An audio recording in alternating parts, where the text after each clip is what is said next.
Barokahnya Indonesia, milih satu dapat dua. Betul, saya itu punya doanya Mbah Mun.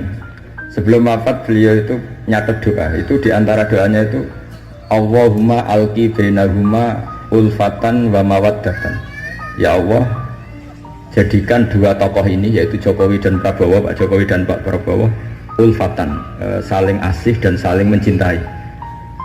Dulu kan baca doa itu agak ini bener gak? Ahad beliau terbang ke Mekah, terus Selasanya wafat. Doa itu yang baca juga agak-agak ini yang bener aja doa ini. Terus uniknya doa itu ditutup min abdikal fakir memun zubair. Ya Allah, jangan lihatlah saya, kata Bangun di doa itu, lihatlah saya yang berdoa. Itu saya tambah kagum bahwa kita punya guru seorang wali, jadi doain sesuatu yang mokal saja kesampaian. Bahwa kita punya guru seorang wali, jadi doain sesuatu yang mokal saja kesampaian. Teks itu sekarang masih saya simpan, tulisan tangannya Mbah Mun. Saya ini 2 kali wali kota di Solo, menang, kemudian ditarik ke Jakarta gubernur sekali, menang, kemudian 2 kali di pemilu presiden juga menang. Mohon maaf Pak Prabowo,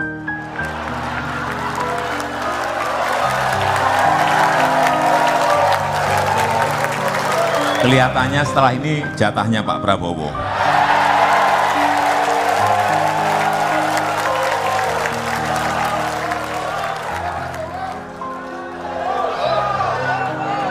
Saya tambah kagum bahwa kita punya guru seorang wali, jadi doain sesuatu yang mokal saja kesampaian. Assalamualaikum warahmatullahi wabarakatuh. Bertemu lagi dengan saya di channel Kiai Narukan Official. Baik teman-teman, kali ini saya akan menampilkan sebuah video di mana Gus Baham menyampaikan apakah betul Prabowo Subianto beliau akan menjadi presiden di Indonesia. Begini video selengkapnya teman-teman. Itu Bismillahirrahmanirrahim. Tabarakallah al-furqana ala abdihi yakuna lil alamin nadhira. Allahumma sholli wa sallim ala sayyidina maulana Muhammadin wa ala alihi wa sahbihi asma'in. Nama ba'du. Sedanten keluarga besar Bapak kawula, sedanten kampung mriki ingkang hadir ingkang kula hormati, semua hadirin hadirat ingkang kula hormati. Tadi kula ngisi di Mbah Mabrur niku abahnya guru saya. Niku 33 menit. Jadi kira-kira di sini gimana menit?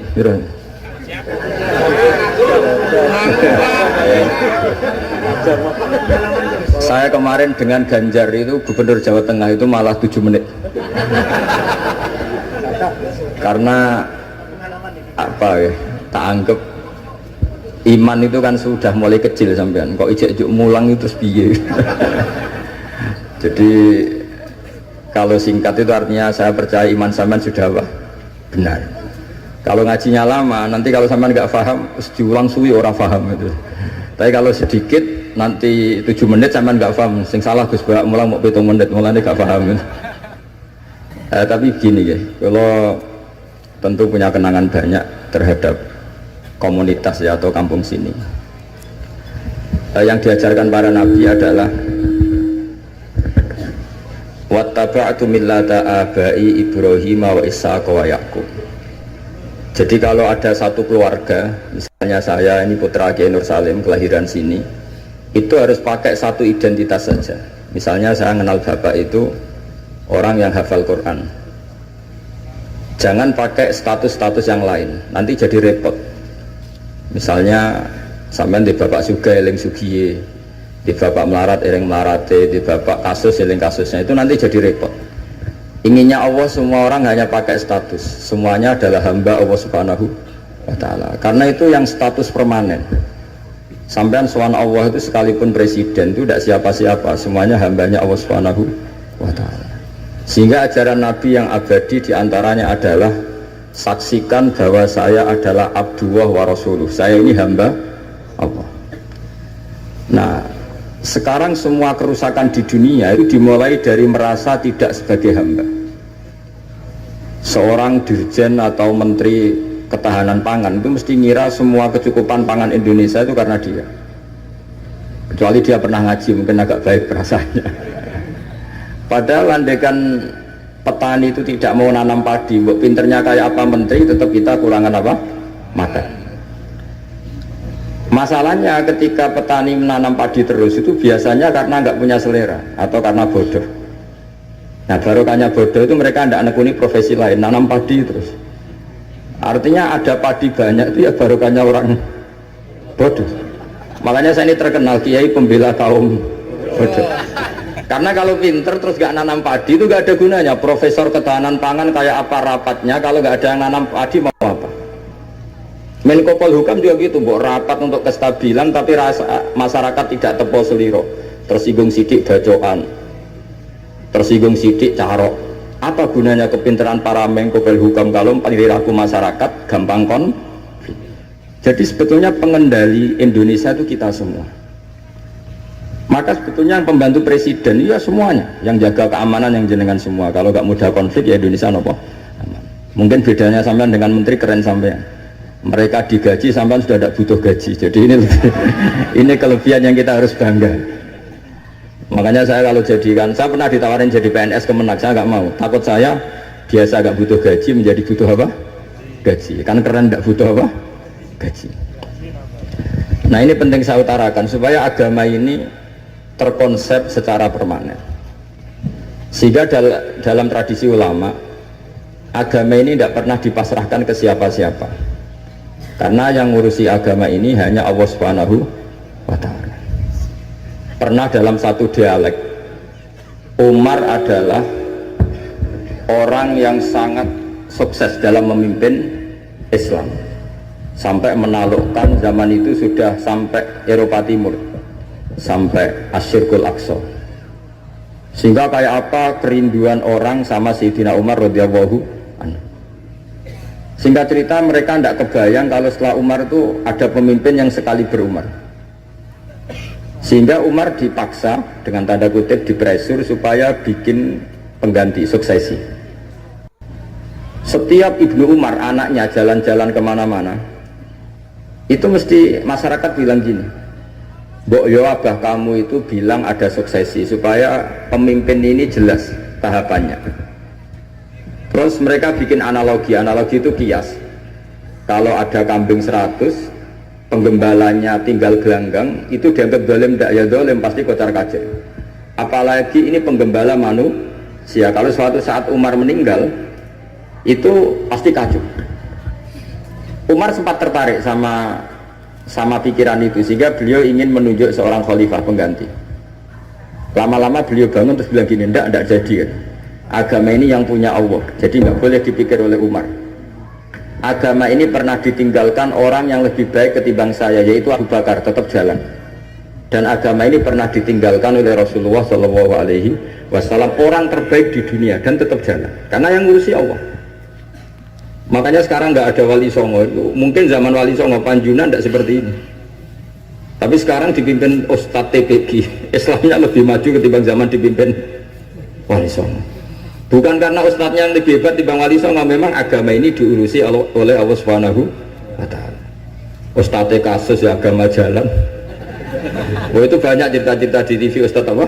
Kasus, agamanya juga jalan. Ada kiai ditangkap KPK, agama juga jalan. Karena agama ini nggak bergantung seorang kiai, juga nggak bergantung kemenak. Agama ini yang mendesain, yang menjaga hanya Allah Subhanahu wa Ta'ala. Cerita paling modern itu Uni Soviet. Uni Soviet itu negara komunis. Ratusan tahun orang Islam dikooptasi di Uni Soviet. Tapi mereka Islamnya luar biasa, menyembunyikan Islamnya. Belajar tauhid di basemen, di tempat-tempat sembunyi.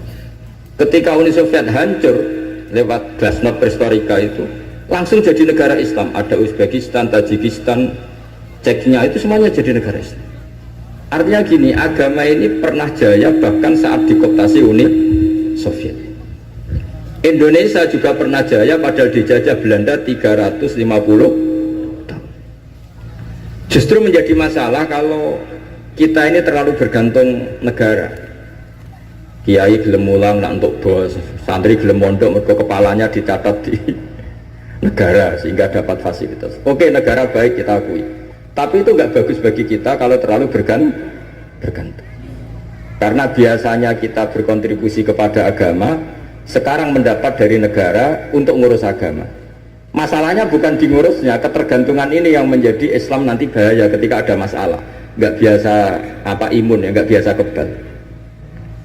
Sehingga pikiran-pikiran para ulama dulu, cara berpikir itu agama ini harus dijaga karena kita yakin Allah yang menjaga. Kenapa saya cerita demikian? Karena Islam di Indonesia sekarang itu luar biasa. Katanya malah Islam terbaik di dunia sekarang. Kenapa kok terbaik di dunia? Kenapa Islam Indonesia punya gelar terbaik di dunia? Di mana-mana, di Mesir, di Syria, di Irak itu konflik. Dan kalau konflik sampai saling bunuh. Kita tahu urutan dosa besar, satu adalah musyrik, nomor dua adalah orang mukmin saling bunuh. Nah Indonesia boten, gedeng tanggane mau ngerasani tok, tinggu kegiatan itu. Ya hanya gitu-gitu tok. Yang bisa nyantet ya tidak nyantet. Jadi biasa saja. Nanti kalau bodoh ya kosong-kosong lagi, nanti tukaran lagi ya gitu. Makanya kata Mbah Mun, kamu harus bangga jadi orang Indonesia. Karena kita tidak mengalami dosa terbesar. Setelah syirik itu dosa terbesar adalah saling bunuh. Dan Indonesia itu tepol siloronya luar biasa. Sekarang pertanyaannya, tradisi tepol siloro itu ditanamkan nenek moyang kita apa mengikuti konsep yang dibikin negara? Nenek moyang kita. Sebelum ada menteri pertahanan, menteri yang ngurus sistem keamanan, itu yang menjaga stabilitas kita adalah kearifan kita. Lalu sekarang kearifan kita mau kita bagikan, mau kita berikan. Wah negara aman kalau menterinya ini, agama benar kalau menterinya ini. Mana pernah kita bergantung sama negara zaman dulu. Meskipun kita menghormati negara, sangat-sangat menghormati. Tapi jangan sampai kelangsungan kita hidup ini bergantung sama orang lain. Kata Rasulullah SAW, kullukum ra'in wa kullukum mas'ulun an ra'yati. Semua kalian adalah pemimpin. Semua pembantu presiden, semua pembantu negara, semua pembantu kelangsungan kestabilan masyarakat Indonesia. Orang yang nggak suka konflik berarti membantu menteri pertahanan. Meskipun dulu kamu milih 01, dapatnya 02. Itu barokahnya Indonesia. Milih 1 dapat 2. Betul, saya itu punya doanya Mbah Mun. Sebelum wafat beliau itu nyatet doa. Itu diantara doanya itu Allahumma alqi bainahuma ulfatan wa mawaddatan. Ya Allah, jadikan dua tokoh ini yaitu Jokowi dan Prabowo, Pak Jokowi dan Pak Prabowo ulfatan, saling asih dan saling mencintai. Dulu ketika masih panas itu saya baca doa itu agak ini bener gak? Saya Jumat sebelum Yai Haji itu masih ketemu Jumat. Beliau cerita kalau mau ketemu Megawati, terus ketemu Bu Mega di Sabtu. Ahad beliau terbang ke Mekah, terus Selasanya wafat. Selasa keberapa itu, hanya hari Selasa. Itu diantara doa yang dititipkan sama anak dalam itu, doa itu. Yang baca juga agak-agak ini yang bener aja doa ini. Terus uniknya doa itu ditutup min abdikal fakir memun zubair. Ya Allah, jangan lihatlah saya, kata Mbah di doa itu, lihatlah saya yang berdoa. Barang kemarin setelah pelantikan menteri ternyata seperti itu saya tambah kagum bahwa kita punya guru seorang wali, jadi doain sesuatu yang mukal saja kesampaian. Doain yang mukal saja sampai teks itu sekarang masih saya simpan, tulisan tangannya Mbah Mun. Itu dulu diberikan anak dalam. Kalau saya itu nerima wasiat jadi pengurus, jadi beberapa kali saya ditawarin jadi pengurus PBNU, saya nggak mau, sampai berkali-kali nggak mau. Hanya PBNU tidak kurang akal pakai tangannya Mbah Mun supaya agak maksa saya. Karena saya memang dari dulu nggak punya rencana jadi orang besar, biasa aja, gak jenengan itu kan enak. Mau ngopi santai, mau melarat ya pantas, mau keliru ya pantas karena ada kiai itu. Jadi enak lah. Jadi kiai itu kan tidak enak. Nak ramangan jual lesu tapi nak keliru disalah wong akeh. Lah sampean nak salah dimaklumi. Jadi enak. Pokoknya masyarakat awam itu enak. Terus jadi kiai ruginya gini, misalnya saya orang alim alama, ada pengumuman Gus Pak masuk surga. Nanti pengumuman kedua itu mengecewakan dan para penggemarnya. Memang aturannya jadi rugi sebetulnya. Karena memang aturannya gitu. Para wali, para orang alim ini kan dapat masuk surga. Tapi pengumuman kedua itu dan itu nggak ada syaratnya. Pas para penggemar itu nggak ada syarat. Siapa saja bisa. Makanya terus banyak orang jalan pintas, nggak mau alim sendiri ya, penggemar Gus Bah aja. Itu sebetulnya oportunis, itu orang nakalan lah kira-kira gitu. Terus akhirnya saya ditimbali beliau, kata beliau menyuruh saya supaya mau jadi di antara jajaran Suriah. Yang unik dari wasiat beliau itu bukan masalah Suriahnya. Kata beliau, Indonesia itu harus kamu jaga. Bila perlu nanti di lembaga dakwah NU itu melibatkan orang macam-macam dari partai macam-macam, termasuk partai PDI. Terus ketika tak tanya kenapa ya, sing iso jogo Indonesia itu nasionalis dan religius. Dan yang menjaga ini penting kata beliau. Ojo sampai Indonesia itu dosa paten pinaten. Carane ya aku kudu rukun mbek Megawati dan mewakili kaum religius dan nasionalis. Kalau paten pinaten repot kayak Mesir, Syria. Jadi fikihnya Mbah Mun itu jangan dilihat misalnya seorang kiai ketemu megang, enggak. Lihatlah ini satu ikhtiar supaya Indonesia itu damai. Kenapa? Indonesia. Saya termasuk santri yang akhirnya mencari-cari argumentasi itu.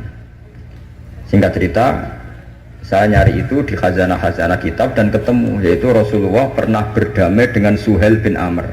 Suhail bin Amr itu tokoh kafir Quraisy yang bisa mengendalikan Quraisy. Sekali dia komando perang maka perang. Padahal posisi Nabi sudah di Hudaybiyah, kira-kira 25 kilo dari Mekah. Itu kalau perang pasti banyak korbannya. Dan itu semua perjanjian merugikan Nabi, tapi diterima saja. Asal tidak terjadi saling bunuh, saling chaos, saling kolab. Itu yang ditiru Mbah Mun. Tapi sekarang orang enggak, kadang pakai hitam putih. Pokoknya saya putih pasti benar, ini hitam pasti salah. Yang dilupakan adalah kalau betul orang lain itu hitam, ini pun tanggung jawab kita karena ini juga umatnya Rasulullah SAW. Sekarang ketika kamu melihat orang salah, itu jika itu bagian dari keluarga kamu, inginnya memberi sanksi apa membenahi? Membenahi. Makanya dalam sebuah kitab yang diceritakan Sarah Hikam, kitab paling terkenal di kalangan pesantren, kitab Hikam. Dan cerita itu benar menurut saya. Ini cerita yang versi kitab Hikam. Nabi Ibrahim diterbangkan ke alam malakut, terus melihat para pezina. Allah tanya, menurut kamu diapakan? Bunuh saja ya Allah, mereka makan rezeki engkau tapi tidak mengindahkan aturan kau, mereka pezina. Sama Allah diturutin. Terus dilihat lagi para pemabuk. Menurut kamu gimana, bunuh saja, mereka itu hamba engkau, makan dari rezeki engkau tapi tidak mengindahkan perintah engkau. Sampai sekian bentuk maksiat, Ibrahim usulnya bunuh saja, habisi saja. Lama-lama suatu saat, ini cerita yang di Sarah Hikam, Ibrahim disuruh nyembelih Ismail. Yang terkenal dalam riwayat memang yang disembelih itu siapa? Ismail. Meskipun ada perdebatan ulama apa Ismail apa Ishak, tapi kita milih yang Ismail saja. Umumnya orang meyakini itu siapa? Ismail. Nabi Ibrahim itu kagetnya bukan main, ngetek. Ya Allah yang benar saja, ini samratu fuadi, ini buah hati saya, kenapa engkau suruh membunuh? Jawabannya Allah, Ibrahim kamu ingat gak ketika kamu melihat orang-orang maksiat usul ke saya supaya dibunuh ya ya Allah. Kata Allah, aku itu ya gelo, itu sing gawe aku enak wae usul kon mutan mateni. Kon saiki anakmu sing gawe aku takkan mateni ke keberatan. Nangis Nabi Ibrahim. Ini pelajaran bagi kita. Kowe nek ora misale nyuwun sewu cah wedok nganggo sepeda motor luwanan wis buwanter. Wah anake sapa luput suruh ngene. Tapi nek jelingno, oh niku ponakane jenengan. Pasor. Mesti gitu. Sebetulnya keantian kita pada maksiat itu bukan karena maksiat. Pas orang itu tidak keluarga kita.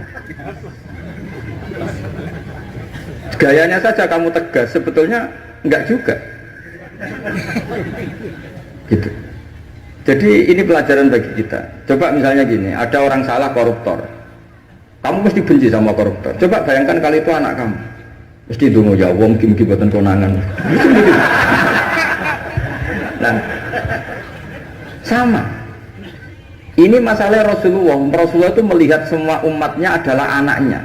Sing lagi abangan, sing lagi setengah abangan, sing hitam, semuanya adalah Maka kalau ini semua umatnya melihat orang abangan, ya pikirannya itu memandu mereka tobat, bukan malah dianggap kafir. Makanya kita menolak faham takfiri, faham yang mengkafirkan orang lain. Karena ibaratnya faham takfiri itu nggak rasional, secara fikih nggak rasional. Allah yang Tuhan saja, yang punya semuanya, itu jelas ngendikan qul ya ibadiyalladzina asrafu ala anfusihim la taqnatu mir rahmatillah. Terus ayat wa anibu ila rabbikum. Orang-orang yang sudah melampaui batas oleh Allah dipanggil, ayo kembali ke saya kembali.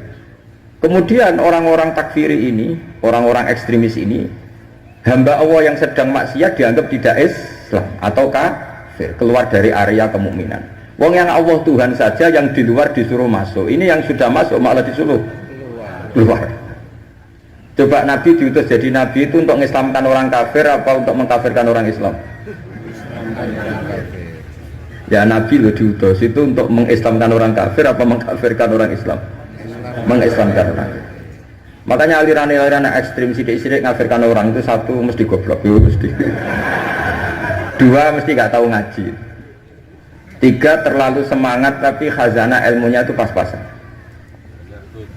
Karena tadi kebencian kita ini pasti ada unsur dengan tanda kutip nafsu.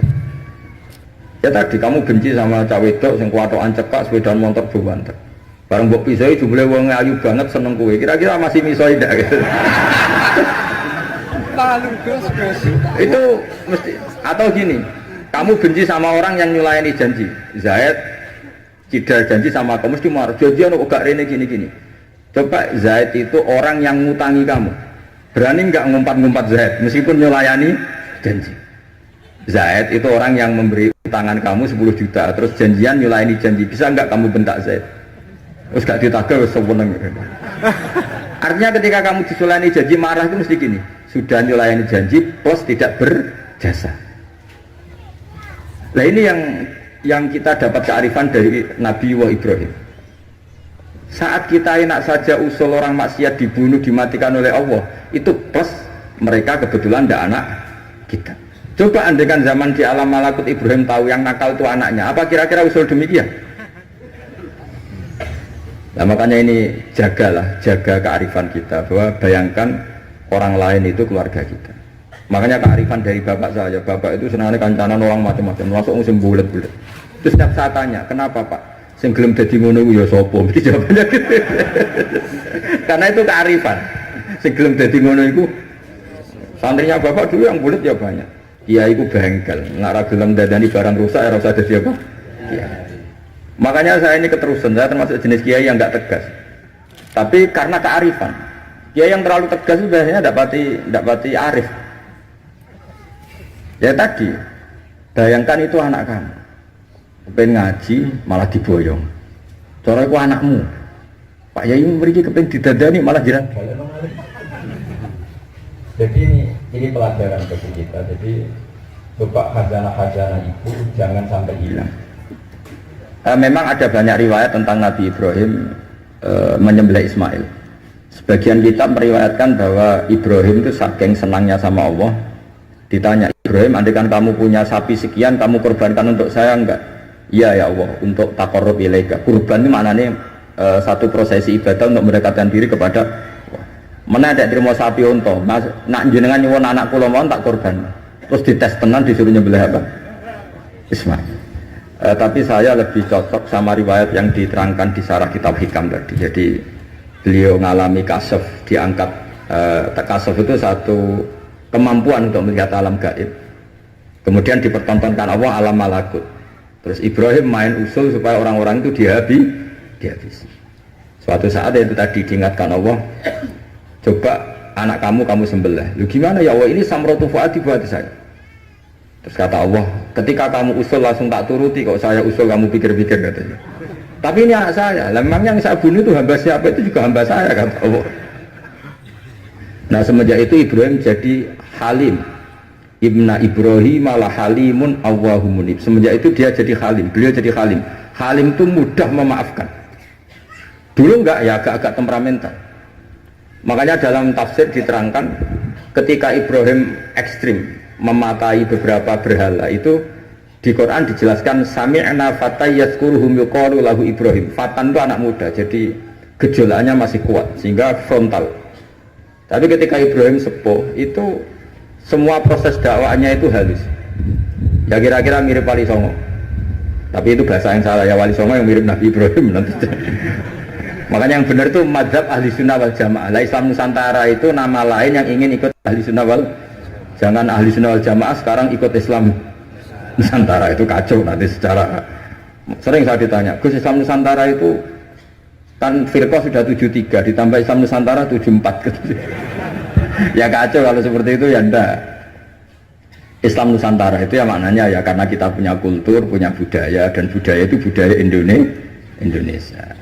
Tentu misalnya orang Arab pakai jubah itu ya sunat, kita yakini sunat. Tapi orang Indonesia ya sudah cukup pakai hem, itu juga sudah sunat.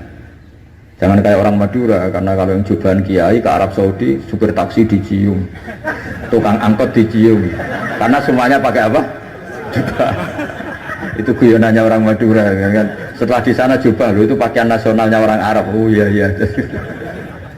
Makanya kalau melihat film Arab itu bingung, karena yang soleh sama penjahat sama-sama macaknya seperti itu. Kalau film Indonesia kan gampang, yang preman tatonan pakai celana jeans sobek-sobek, yang kiai pakai koko, kan enak. Ini yang soleh, ini enggak. Kalau film Arab bingung loh. Makanya kalau orang abangan lihat film Gus sing Abu Jaldi, karena karena itu film Arab itu repot, film Arab itu. Dan lucunya orang-orang Arab itu meskipun fasik itu kalau sumpah ya bilang wallahi. Itu yang sering haji, sering umrah kan tahu, orang Arab kalau marah siapapun ya bilang apa? Wallahi. Nah itu maksudnya Nusantara. Tentu kita tetap yakin jubah, pakai jubah itu sunat, pakai seperti itu sunat. Tapi nggak usah berlebihan, terus harus seperti itu. Karena kewajiban kita yang penting adalah satrul aurat nutupi aurat, meskipun dengan cara negara masing. Nah, negara masing-masing ini kemudian oleh kiai kadang diistilahkan apa Islam Nusantara. Sama lihat kan ulama-ulama Turki ya pakai turbus, pakai peci, yang ulama Rusia ya pakai baju khas Rusia. Ya semuanya pakai khas daerah masing-masing, dan itu nggak masalah. Karena kata Allah wa ma arsalna mir rasulin illa bilisani apa kaum. Semua rasul itu punya tradisi sesuai tradisi kaumnya masing-masing. Tentu tradisi yang positif. Jadi nggak perlu diperdebatkan. Tapi tetap saya ingin berkeyakinan bahwa pakai jubah itu ya sunat, pakai hem ya sunat, pakai pakaian ala Indonesia yang santun itu juga apa? Sunat. Karena sakofah itu satu tradisi. Nah, bayangkan kalau tradisi itu terjadi di perdamaian, kayak tadi Tepo Seliro. Sebelum ada Menteri Pertahanan, sebelum ada Menko Polhukam, sebelum ada polisi, orang Indonesia itu, misalnya dulu di sini ada Bandar sama ada orang-orang sepuh. Itu saya ngapain nom-nom tukaran rebutan warisan isin, sungkan sing sepuh.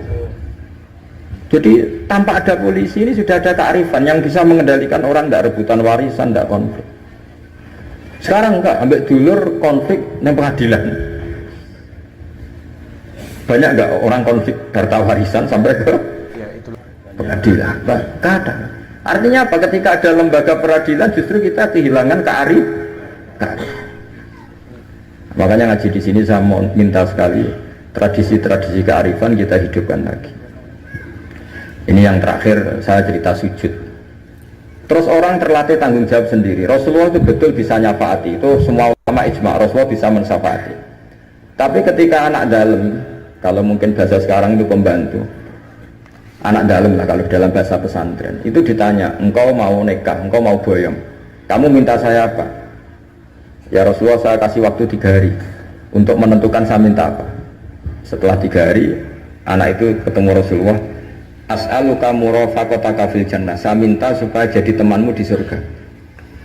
Nabi tanyanya unik, kamu diwarai orang apa karena kamu sendiri? Jadi kalau orang pintar dadakan itu bikin orang curiga. Kamu pintar sendiri apa diwarai orang? Enggak ya Rasulullah, setelah saya angen-angen semua dunia ini zailah, bakal hilang. Kemewahan dunia, kenikmatan dunia pasti hilang. Yang enggak hilang adalah kenikmatan di akhir. Nah, maka saya minta satu saja, as'aluka murafaqataka fil jannah, saya minta menjadi teman kau di surga. Apa jawabannya Nabi? Itu saja, tidak yang lain? Iya ya Rasulullah.